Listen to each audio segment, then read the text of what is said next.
Welcome to my channel. ఈరోజు మనం paper chromatography కోసం తెలుసుకుందాం. Paper chromatography is a separation technique used to separation of amino acid, sugar derivatives and peptides. వీటిని paper క్రోమటోగ్రఫీలో separation చేస్తారు. Amino acids, sugar derivatives and పెప్టిడైడ్స్.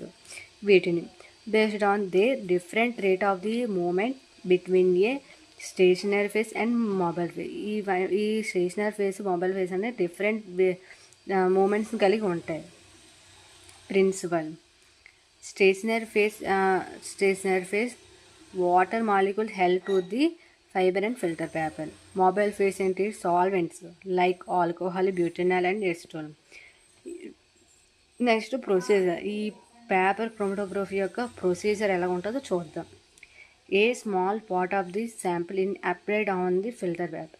ఒక small part of the sample తీసుకొని ఒక ఫిల్టర్ పేపర్ మీద apply చేయాలి. Paper is placed in a chromatography chamber containing solvents. Chromatography ఛాంబర్లో solvent ఉన్న ఛాంబర్లో ఈ పేపర్ అనేది పెట్టాలి. Solvent rises up by capillary reaction ద్వారా సాల్వెంట్ అనేది రైజెస్ అవుతుంది. Components separated and from the different spots. దీనివల్ల ఈ రైజెస్ అవ్వడం వల్ల డిఫరెంట్ స్పాట్స్ అంటే డిఫరెంట్గా మచ్చలుగా పడుతుందంట. Spots are identify use the RF value.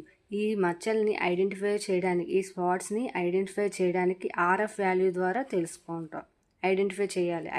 RF value ద్వారా ఐడెంటిఫై చేస్తారు. ఆర్ఎఫ్ వాల్యూ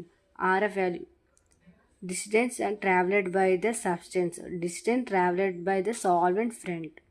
యూజెస్ ఏంటి? ఈ క్రోమటోగ్రఫీ టెస్ట్ అనేది మనం ఎందుకు చేస్తామంటే separation of the amino acids, identify the sugars, analysis of the drugs and antibodies, checking purity of the substance. Advantages ఏంటి? ఇది సింపుల్గా ఉంటుంది టెస్ట్. రిక్వైర్డ్ స్మాల్ శాంపిల్, అంటే ఒక తక్కువ మొత్తంలో శాంపిల్ ద్వారా చేయవచ్చు. ఈజీ అండ్ పర్ఫామ్, అంటే ఈజీగా కూడా ఉంటుంది. ఇది డయాగ్రామ్. ఇది అసెండింగ్ అండ్ డిసెండింగ్. ఇది మొబైల్ ఫేస్. ఇందులోనే ఫిల్టర్ పేపర్ పెట్టి చేస్తాం.